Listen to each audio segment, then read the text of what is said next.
So thank you very much. Welcome everyone. Sorry for the slight delay. It's my fault. It's my pleasure to introduce Anna Caraiani, who will talk to us about the cohomology of Hilbert modular varieties with torsion coefficients. Well, thank you very much for the invitation.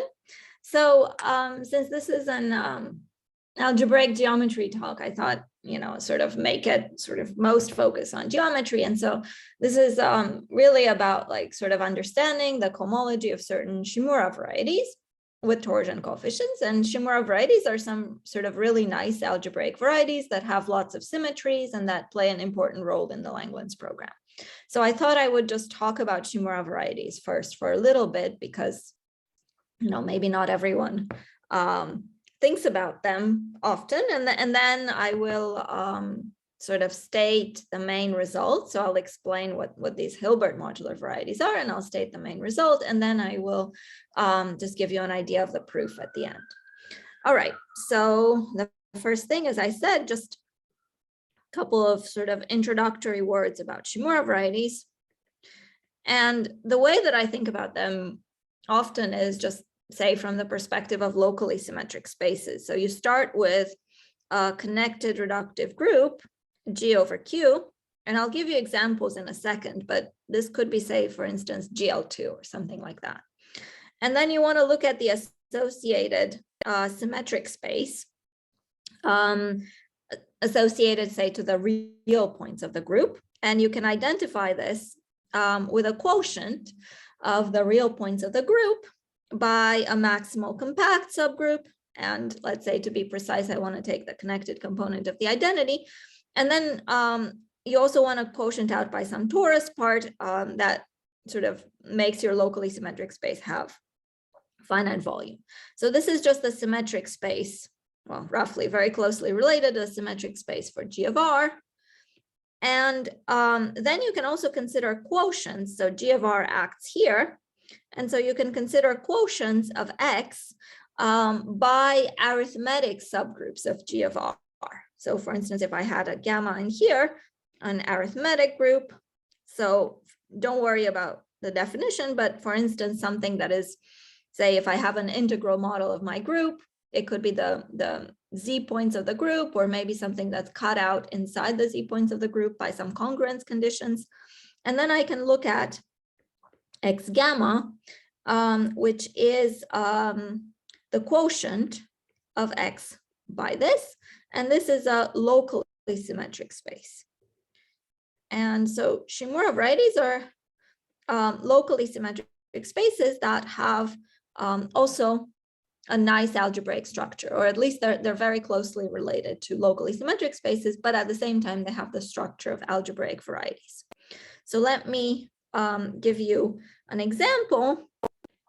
I can take G to be GL2 over Q, and then the symmetric space X can be identified, well, with a union of, I guess the way I've defined it, the union of the upper and lower half complex planes. And then the X gammas, or maybe let me say XKs, and I switch slightly the perspective. These are the locally symmetric spaces. They end up being, so these kinds of double quotients, which you can write as a disjoint union of quotients like this. So these are the locally symmetric spaces, and you see these are really, and maybe here, let me put H, where this is the upper half plane. And so if you're if you've ever seen modular curves before, this is, this is how you introduce modular curves. So more generally, the locally symmetric spaces, I guess, for GL2 over Q are these modular curves. And here the gamma i's would be, say, inside, for instance, I could write them inside SL2Z, and they could be congruent subgroups, let's say. So an example, so the first example of a Shimura variety is a modular curve which is this kind of, so I have G is GL2 over Q, and then just to give you a sense for what this looks like, so you have the upper half complex plane, and you want to take, say, for instance, you want to look at the quotient of H modulo, let's say the full congruent subgroup SL2Z, then you have to have a sense for how SL2Z acts on here. And so this translation by one is one of the transformations that's allowed under the action of, let's say, a matrix A, B, C, D, sends Z to AZ plus B over CZ plus D. So translation by one is one of the allowed operations. And so if you want to take the quotient, it's enough to look at this strip, say around 0 of length 1, and then also roughly like say Z goes to -1 over Z is in there. And so if you want to really sort of construct the quotient, then your fundamental domain is really this. And then for the quotient, you have to connect this side and this side and this side and this side. And so it ends up looking something like this. So like a punctured Riemann sphere. And there are a couple of orbifold points around, say, I and around a 6th root of unity or cube root of unity. So, you know, if you have smaller congruent subgroups inside SL2Z and you take a quotient by those, then what you get is a cover of this picture that I drew here. So, you know, for sufficiently small subgroup contained inside SL2Z, you could actually get, you know, a nice Riemann surface, possibly of higher genus, and it's non-compact. So one thing that's important is that these XKs, they have an algebraic structure. And so in this case, it's because they, you have the complex structure on the upper half plane, and that descends to your quotients. And so your quotients are Riemann surfaces. And in fact, you can also compactify them by adding cusps. And then they really come from algebraic curves. And a priori, these algebraic curves are defined over the complex numbers. But something that happens in the theory of Shimura varieties is that they have models that are defined over the rational numbers or over finite extensions of the rational numbers. So they have an algebraic structure. And in fact, so in this case of the modular curve, it's really something that is, you know, comes from an algebraic curve really defined over the rational numbers. And even so, it satisfies a sort of, has a moduli interpretation. You also have a moduli interpretation.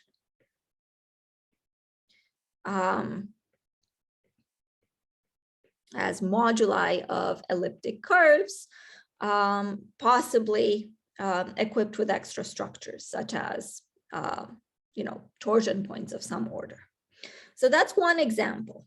Let me call this example actually. So examples 1. So you start with GL2 over Q, you look at locally symmetric spaces, they're disjoint union of finitely many quotients of the upper half plane by these kinds of arithmetic groups. And so you get to this, you know, you get to these modular curves, which are really defined over the rational numbers and which have this moduli interpretation in terms of elliptic curves. So what happens if you try and do something more difficult? So for instance, one way in which you can generalize this is, say, instead of looking at GL2 over Q, you can look at, say, GSP to G over Q, where G is greater than or equal to 1. If G is 1, GSP to G is actually isomorphic. GSP2 is isomorphic to GL2. So you get modular curves. But for G strictly greater than 1, you get some higher dimensional varieties. It turns out, so the associated locally symmetric spaces here also have an algebraic structure and also have a moduli interpretation in terms of principally polarized abelian varieties. And the locally symmetric spaces are called zygomodular varieties. And they're also defined over the rational numbers. So that's one thing you can do. If you do, instead of GL2, you try to do GLN, it turns out for n greater than 2, you won't get an algebraic structure.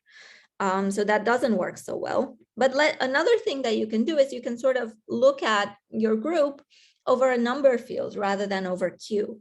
And so one way to do this is using Weil restriction of scalars. I can say restriction from F to Q of, say, GL2, where now F is some finite extension of the rational number. So this is a number field. And I can take my G to be this and look at the associated symmetric space and the associated locally symmetric spaces. And so, for example, the simplest case would be where F is a quadratic field, so an extension of degree 2. And so, for instance, I could have F be a real quadratic field. So, for instance, I don't know,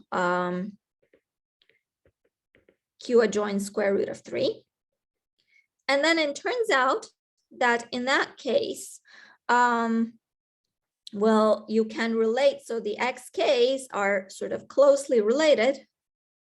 They're really torus bundles over SK, which would be, say, I look at the union of the upper and lower half planes, but I take a product of 2 such copies. And then again, I form this kind of quotient where I want to take, say, GL2 of the Adels, modulo GL2F, and modulo some compact open subgroup. But again, this can just be written as a disjoint union of finitely many copies of, but now I have here a product of 2 copies of the upper half plane and quotiented out by some arithmetic group. And this arithmetic group is not just something contained in SL2Z, but sort of depends on the ring of integers. So it's a group of matrices with coefficients in the ring of integers of this real quadratic field. But so in any case, what you get here is something of dimension 2. And they do turn out to have a complex structure and really an algebraic structure. They come from, so SK really are sort of come from, maybe the right way to think about it is these are the complex valued points. And then SK over Q is a Hilbert modular surface.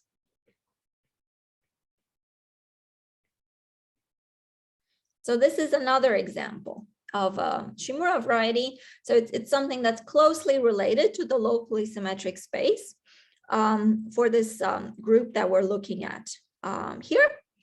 But it also has this algebraic structure. It also has a moduli interpretation in terms of abelian varieties equipped with polarization and with level structure, but also with some additional action, some additional endomorphisms by the ring of integers in F. So there's also a moduli interpretation here. Not directly to the SK, but to some spaces that are really closely related to the SKs. So there is a moduli interpretation.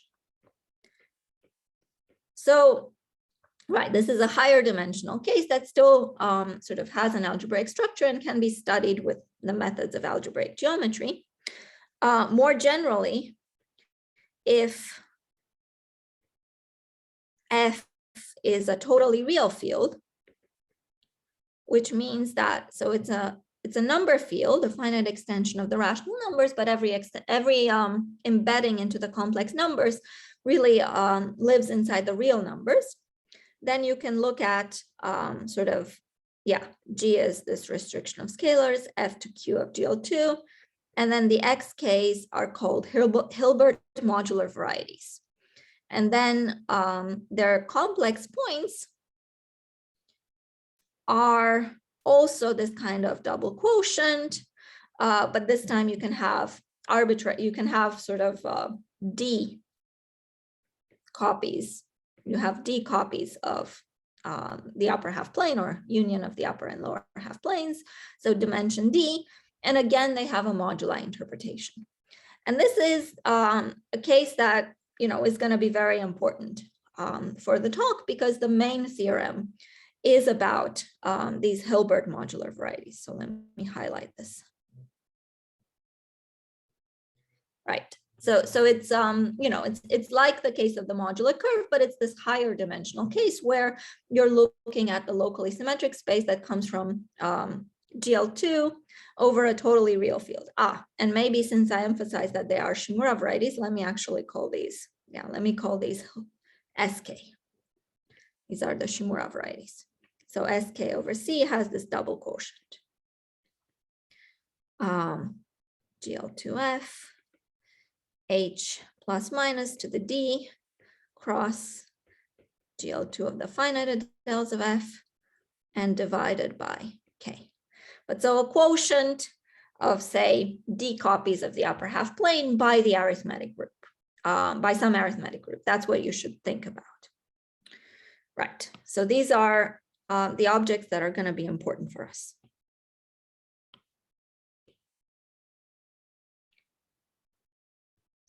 Okay, right. What happens if F is an imaginary quadratic field?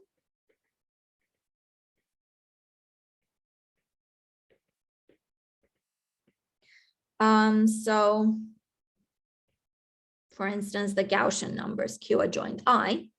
Well, it turns out that in that case, when you try and write down what the symmetric space associated to sort of GL2, but viewed over this imaginary quadratic field, you end up looking at GL2C quotiented out by some, say, SU2, quotiented out by some copy of R. So if you end up computing the dimension of this, you'll see that the real dimension of X is 3. So in this case, you have no complex structure. So generally, just if you take something like GLN over a number field, the associated locally symmetric space is going to be very far from an algebraic variety. And the case where the locally symmetric spaces really come from algebraic varieties that are defined over number fields is very special. And so that happens for GL2 over a totally real field, or it happens for other groups such as GSP2G, and say unitary groups and things like this. And that's the case where you have Shimura varieties. So Shimura varieties are these algebraic varieties that are closely related to locally symmetric spaces that have this nice moduli interpretation. And that turns out play an important role in the Langland's program. So let me give you one more example. So this was maybe, let's say this is example 3, and then example 4 is, let's say, excuse me. Yeah. Why is dimension 3, not 4? Well, you have to compute it, and I'm not good at doing this off the top of my head, but it will be odd because you end up quotienting out by this R. But SU2 is of 3 dimension, right? And R is 4 dimension, right? Quotient to 4 dimension. No? All right. So maybe then I don't mean. Yeah. Yes, okay. Yes. Okay. Yeah. Sorry. There is a It will be a 3-dimensional object if you go to the definition I wrote down and plug in the right objects, which I have to think. Right. So the next example that I want to think about is, let's take D over Q to be a quaternion algebra. And so this can be split or not split at infinity, in the sense that, if I tensor this with R, either it stays a quaternion algebra or it becomes, say, M2 of R. So then there are these two cases. So like if it's split at infinity, then when you tensor it with R, it becomes matrices. So if I look at G to be the group sort of given by the units in this quaternion algebra, then the associated symmetric space is going to be again H plus minus. And then the XKs are going to be quotients of this by certain arithmetic groups, but they end up being compact. So they're like modular curves, but they end up being compact, and they're called Shimura curves. And again, they're defined over Q. And it can also be that you still have a quaternion algebra. And then when you try to form your symmetric space, so again, I'm looking at D cross. And when you try to form your symmetric space, you end up with just, say, a point, because it ends up being a compact group. So the XKs end up being sort of finite sets of points.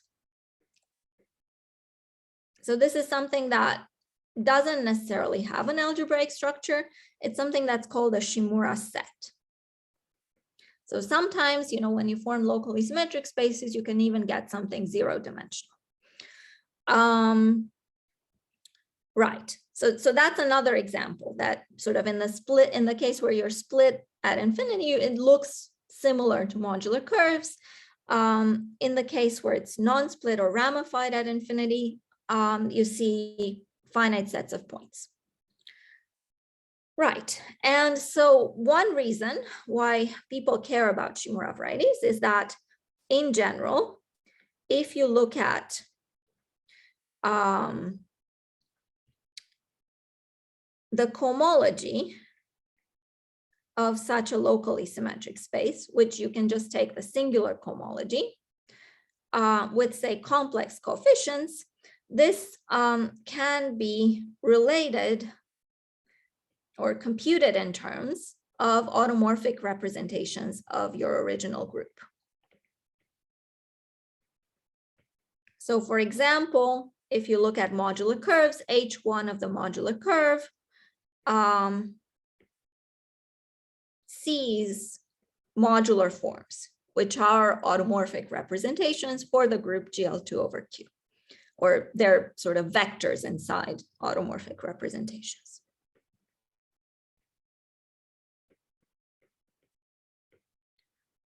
So that's why, say, yeah, people who study the Langland program care about the cohomology of locally symmetric spaces. And just to be a bit more precise, you know, you always say have not just a single locally symmetric space, but you have a whole tower of them.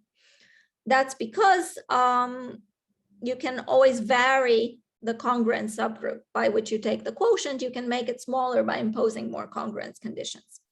And so because you have the whole tower, it turns out there's also sort of many different maps that go from one level to the level below. There's different ways of sort of going back to a given level. And so you end up with correspondences on locally symmetric spaces. And so there is an action of a Hecke algebra, which is a commutative algebra generated by Hecke operators. And this acts by cohomological correspondences on any kind of cohomology that you look at on locally symmetric spaces. And in general, it's really sort of the systems of Hecke eigenvalues that occur in the cohomology of locally symmetric spaces that are related to these automorphic representations. And so sort of we're interested in systems of Hecke eigenvalues. So for instance, that could mean, say, a maximal ideal of the Hecke algebra that is in the support of one of these cohomology groups.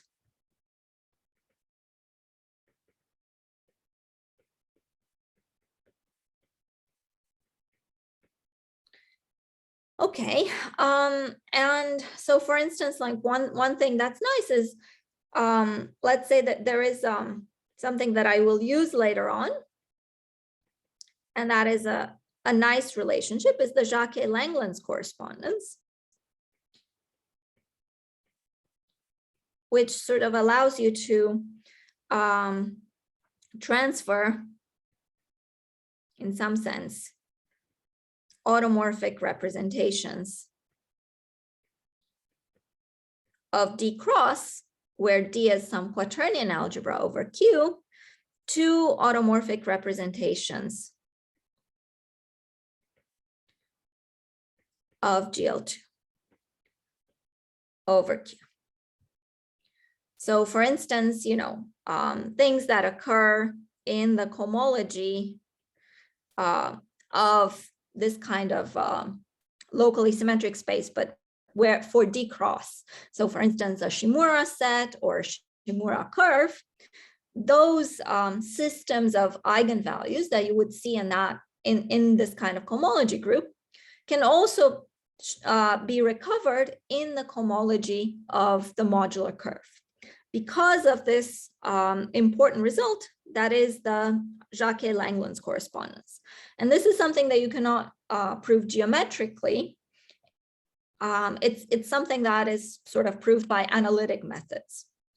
So sort of trace formula computations.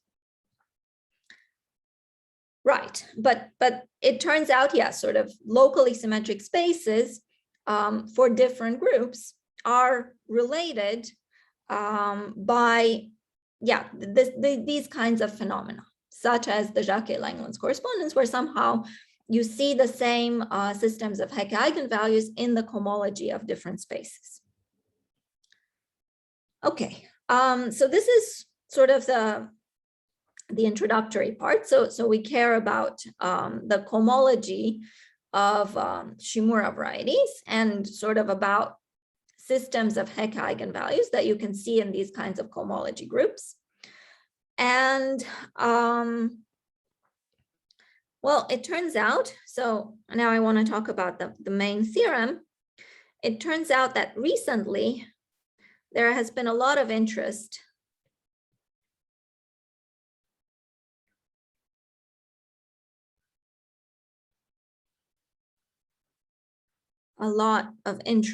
in understanding not just the cohomology with characteristic zero coefficients, but the cohomology with torsion coefficients. So H star of xk with, say, for instance, I can do FL coefficients where L is some prime number.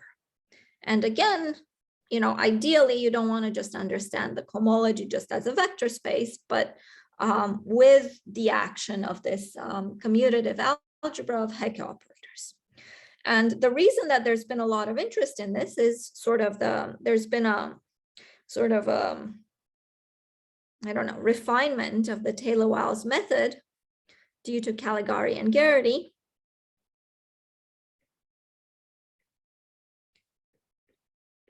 So they refined the Taylor-Wiles method for proving modularity, or sort of strengthened it, enhanced it.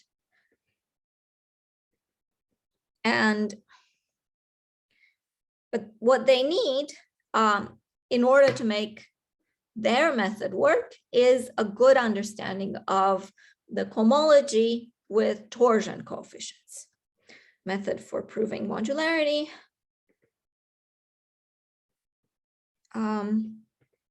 But need a good understanding of these kinds of cohomology groups. And I'll say more precisely, I'll give you an example of the kind of result that they want. So I'll call this star, this kind of cohomology group.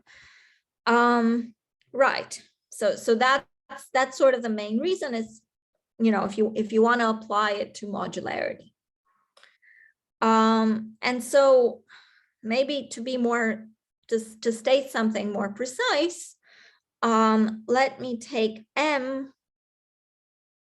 Let me assume that I am in the, so let's say that M inside T is a maximal ideal in the support of such a cohomology group.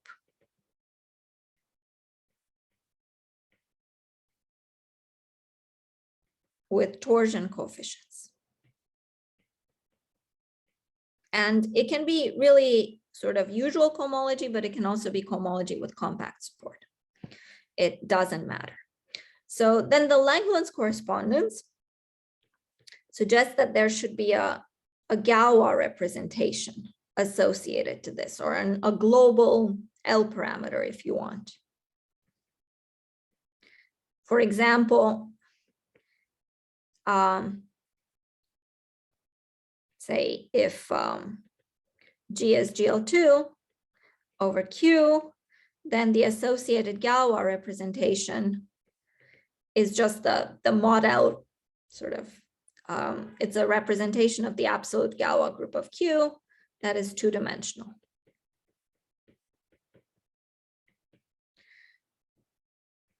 If you do, say, GL2 over F, where F is some number field, well, in general, we don't know that this exists, but if F is at least, say, totally real, or maybe a CM field, then you get a two-dimensional representation of the absolute Galois group of that, say, totally real field. And then there's a condition that you can put on the maximal ideal that says that this is, it's called non-Eisenstein. And what it means is that this Galois representation is absolutely irreducible. So it's some non-degeneracy condition on the system of Hecke eigenvalues, but to formulate it precisely, one needs to use the global Langland's correspondence and look at the associated Galois representation.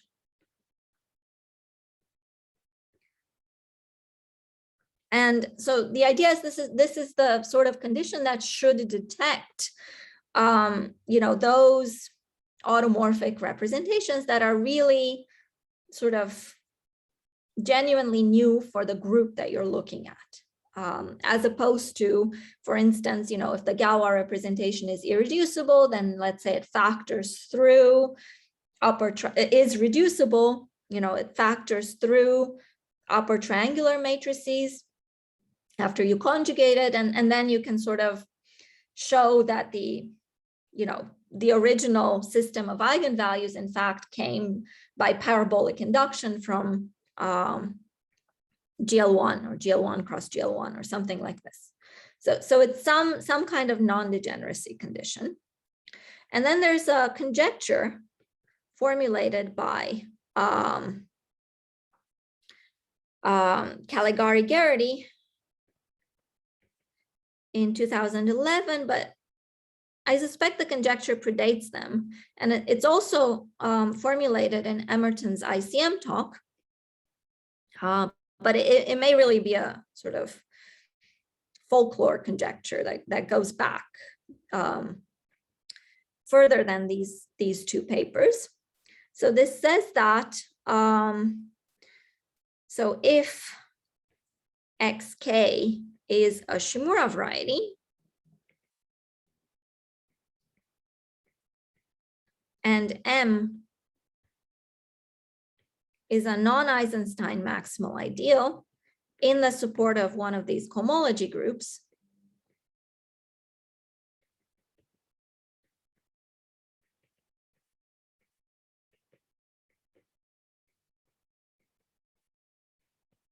so either usual or compact support cohomology group of the Shimura variety, but with these torsion coefficients, then HI, either usual or compactly supported cohomology, after you localize at M. So you're sort of only looking at the part of the cohomology where the Hecke action is determined by M, then this is 0 unless I is the middle degree of cohomology. So unless I is the, say, I guess the dimension of the Shimura variety.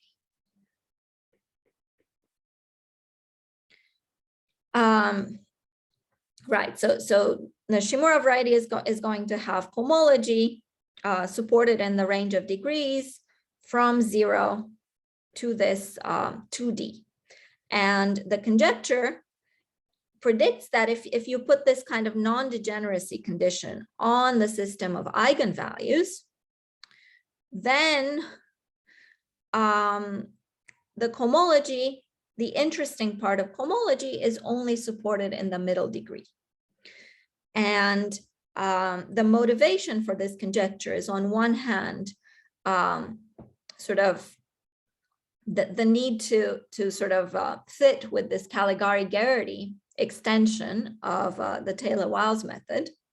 So one motivation is very practical. It's sort of what you need to do, what you need to know in order to try and prove some modularity result. And another motivation has to do with conjectures of Arthur and Kottwitz on the cohomology of Shimura varieties. And more precisely, sort of Arthur predicts that the cohomology of Shimura varieties should sort of have something like a Lefschetz structure or Lefschetz decomposition. And he considers the case of cohomology with characteristic zero coefficients, but one could ask whether something like this could hold true with mod L coefficients as well. And so that also would suggest that the interesting part of the cohomology would be in the middle degree.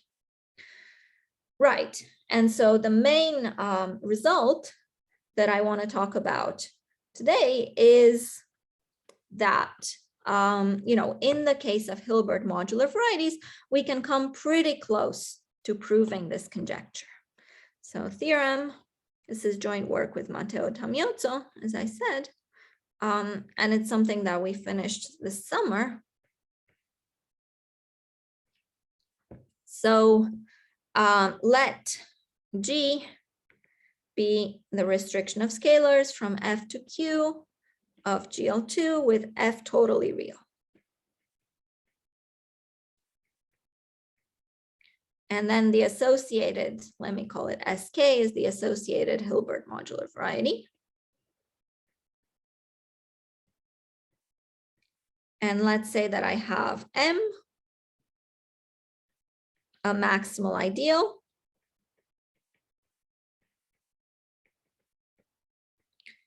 in the support of one of these cohomology groups with torsion coefficients. Oh, and maybe I need to assume that L here is greater than 2. And so I need to also assume, yeah, let me phrase it like this. So let M be such a maximal ideal, assume that L is greater than 2. And so we need something that's a little bit stronger than non-Eisenstein. So non-Eisenstein would mean the associated Galois representation is absolutely irreducible. We need something stronger, which says that assume that the image of the associated Galois representation is non-solvable. So it's again a condition that's formulated using the global Langland's correspondence. But so assume that this is non-solvable. So this exists. So this lives inside GL2 FL bar, but it really factors through some finite, or like it lives inside some finite subgroup of this. And let's assume that this is non-solvable. Then the cohomology is concentrated. The cohomology after you localize at this M is concentrated in the middle degree. I is equal to the dimension of the Hilbert modular variety, which is also D, sort of F is totally real of degree D.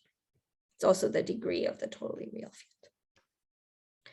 Right, so we're able to prove this conjecture for Hilbert modular varieties of arbitrary dimension under this assumption that is a little bit stronger than non-Eisenstein, so that the image is non-solvable. And I should say, so in the case of D equals 1, so when you work with the modular curve, this is something that you can prove by hand because modular curve, it's one dimensional. say usual cohomology is only going to be non-trivial in degrees 0 and 1, and you can compute connected components of modular curves, and you can compute the Hecke action by hand, and you can check that the associated Galois representation or the system of Hecke eigenvalues that you see there is degenerate. It's going to be given by sort of on the Galois side by trivial plus cyclotomic character. So definitely a reducible Galois representation. On the other hand, in higher dimensions, first of all, there can be non-trivial torsion. So it's not enough to understand the cohomology with characteristic 0 coefficients. And it's also sort of, hard to compute cohomology of these varieties with torsion coefficients. So we don't, really understand what this is. There are sort of heuristics, and sort of in some cases, one can make progress, but essentially this is one of the first things that you can say about torsion is that under this kind of non-degeneracy condition, it has to be concentrated in the middle degree. Are there, are there any questions or comments about the main theorem? No.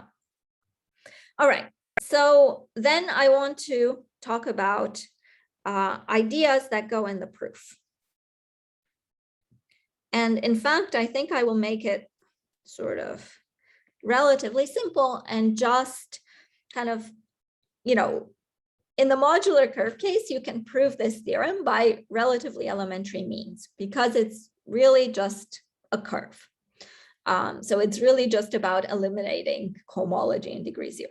But I still think it's useful to sort of consider the toy model where G is GL2 over Q.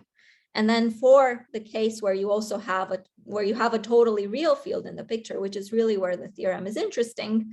So I will explain the proof that generalizes to that case. So let's consider this, and then sort of the XKs are just modular curves. And the first thing to say is that sort of we have a global condition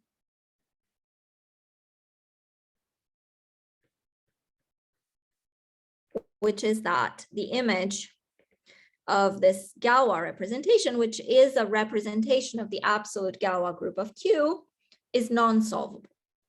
Right? This is a condition on a global Galois representation. And this goes via, sort of gets replaced by a local condition, which I'm going to call genericity. And this is something that was introduced in earlier joint work with Schulze, where we studied a different kind of Shimura variety. We studied unitary Shimura varieties, so associated to unitary groups rather than GL2. And this is also a condition that was sort of, Koshikawa helped refine this condition. And so what this means, it's local in the sense that there exists an auxiliary prime P that is different from L. So if you're interested in cohomology with mod L coefficients, you want something that's different from that characteristic.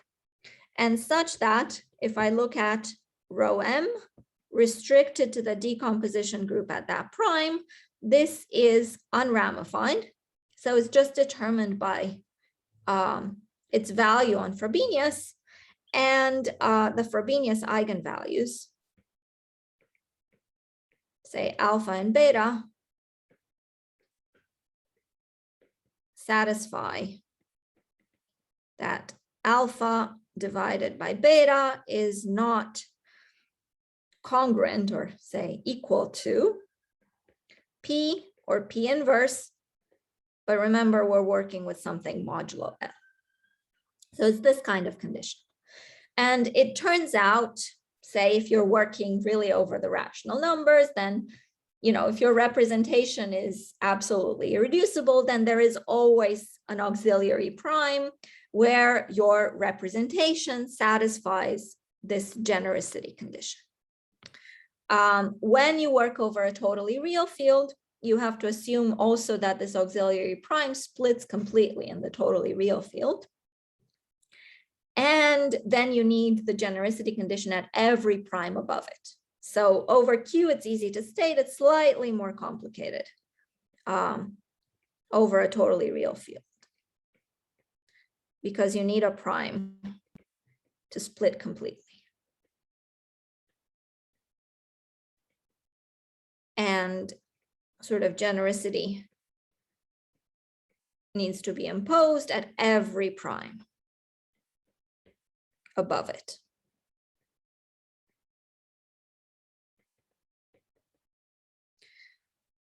Right, and so this is something very concrete, but roughly this means that, so this genericity implies that every lift to characteristic 0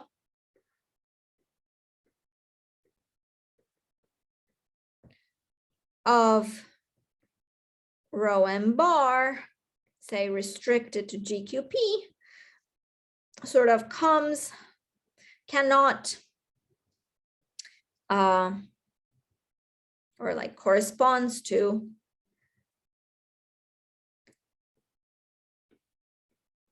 under local Langlands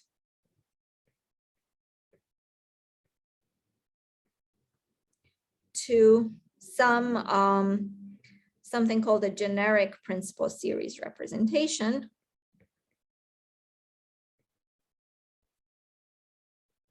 of GL2QP. So if you're on the Galois side and you have some characteristic 0 lift of your local Galois representation, then you know you get you can apply local Langlands and relate it to some irreducible smooth representation of GL2QP, of this p-adic group. And there's a classification of these representations. Generic principal series are some of the simplest ones in the classification because they're really built from characters via parabolic induction. But you don't have to worry about what this means. The key thing is that these are not in the image of Jacques Langlands.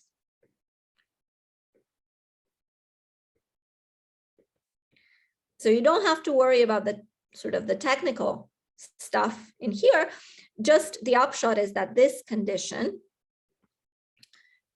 will guarantee, or sort of will be incompatible with things that come from, say, D cross over Q, which is, say, ramified or non-split at P. So it cannot come, let's say this, so cannot come from, so incompatible, or like cannot come from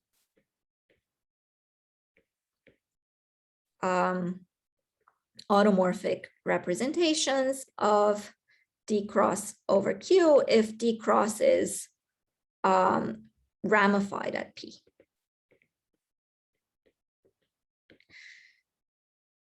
Okay. So there's some global condition, and this global condition, sort of, you can always find some auxiliary prime where this local genericity condition is satisfied, and this local genericity condition is incompatible with Jacques Langlands. And so that's maybe like the first idea in the proof is this local genericity condition. And the second idea is to look at the geometry of the Hodge-Tate period morphism for the associated Shimura variety.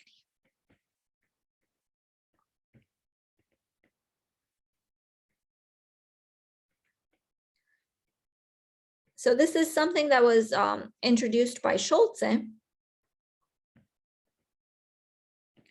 So let's say that and the idea is somehow that it's somehow a p-adic analog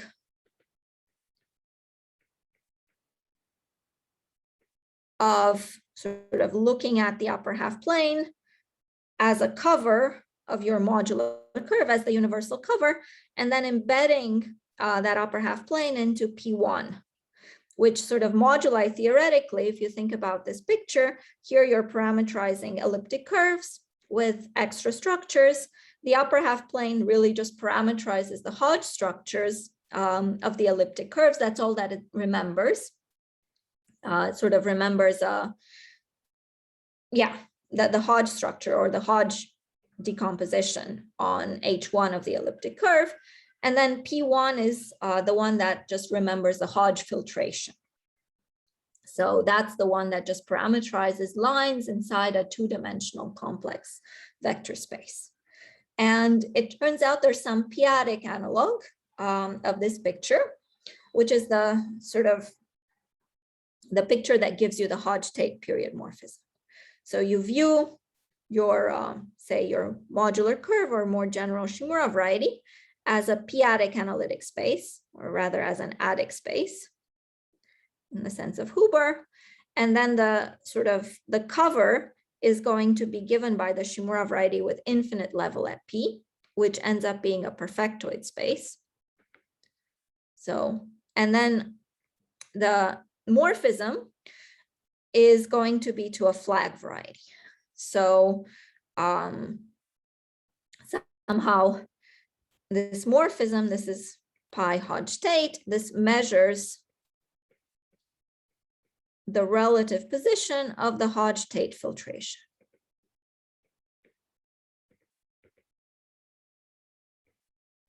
On sort of the objects that you're parameterizing. So the elliptic curves or the abelian varieties that you're parameterizing. So for instance, if I'm in the modular curve case, this is P1, but now viewed as an adic space over QP. And so over here I have sort of, I'm parameterizing elliptic curves with some additional structures.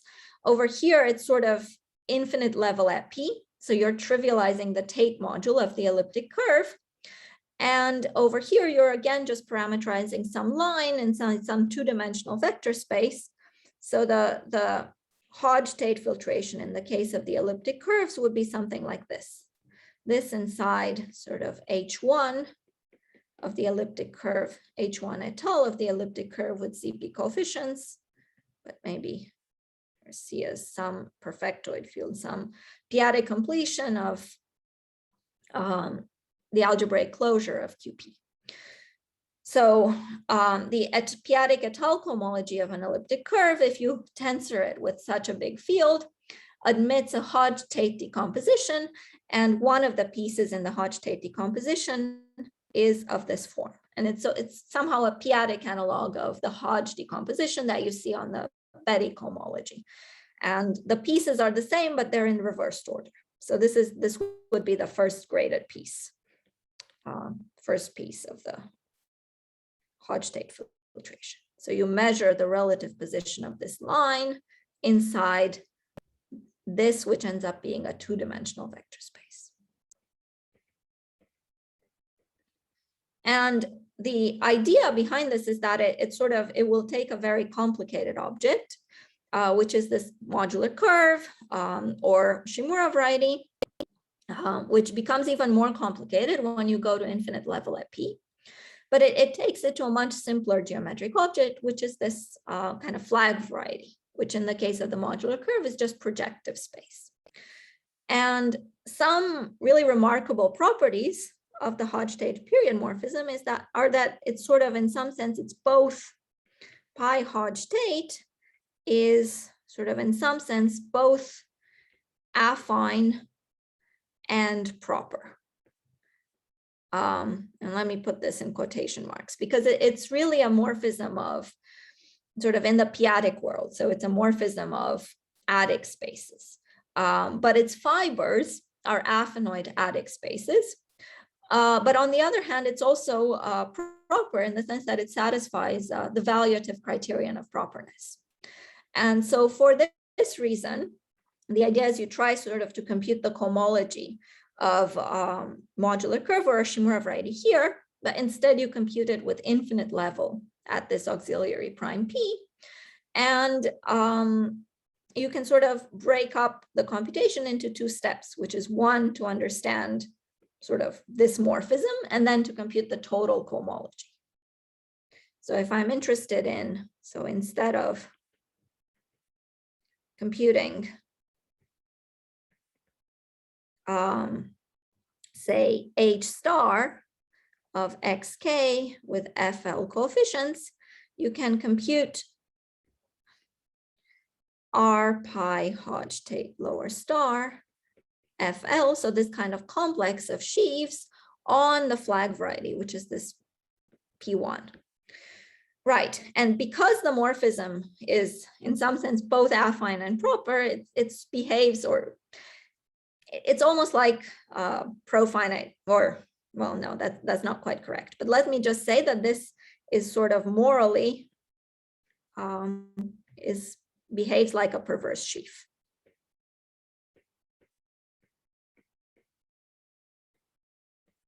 And it turns out there is a nice stratification on P1, which is called a Newton stratification. So you view this rigid analytic space as a disjoint union of a closed subset, which is just the points defined over QP, which is going to be a profinite set, and the complement, which is known as the Drinfeld upper half plane.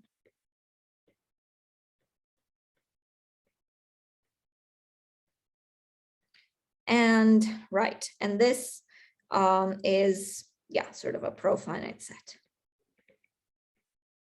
And so moduli, theoretically, this corresponds to sort of thinking about elliptic curves as ordinary or super singular. So from the point of view of the Hodge-Tate period morphism, let's say the ordinary locus roughly maps to P1 of QP, and the super singular locus roughly maps to the Drinfeld upper half plane.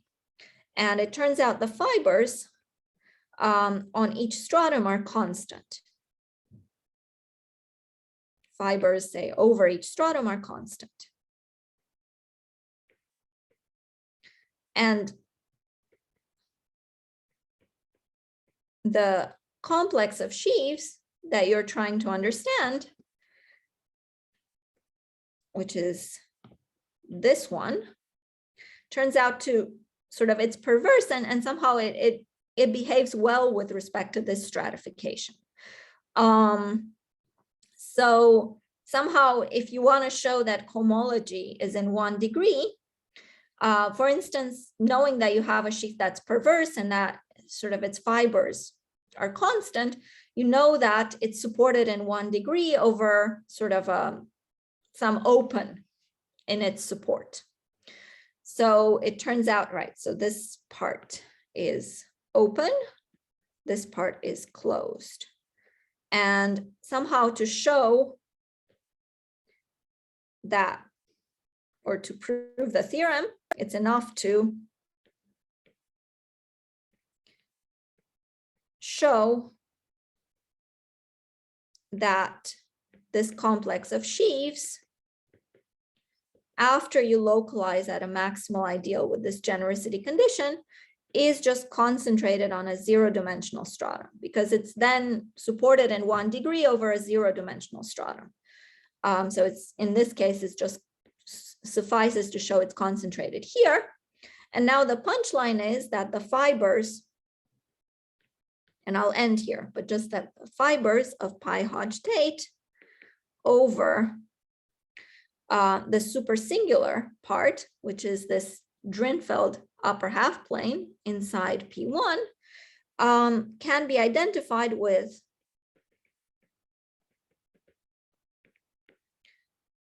Shimura sets for D cross.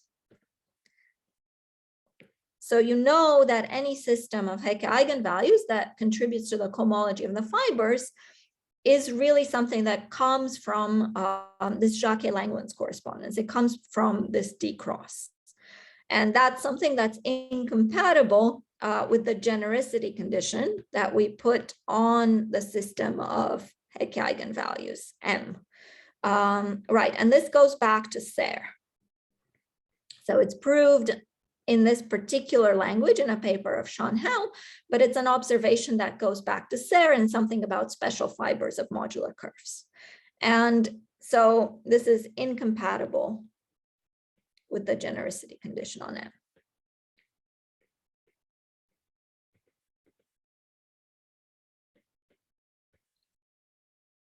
Right, and sort of for general F over Q, you can again sort of prove a geometric relationship between fibers of pi Hodge state for different Shimura varieties.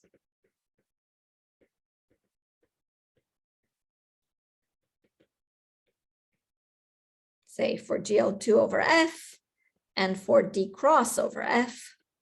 And this uses work of Tian and Xiao. Right, and somehow you have the Hodge state period morphism, you have a nice Newton stratification, and you can eliminate all the strata except for the zero-dimensional one. And you use this kind of perversity of the complex and the Jacques Langland's relationship to eliminate the interior strata. All right, so I'll stop here, and I'm happy to answer questions if there are any. Thank you very much. I tend to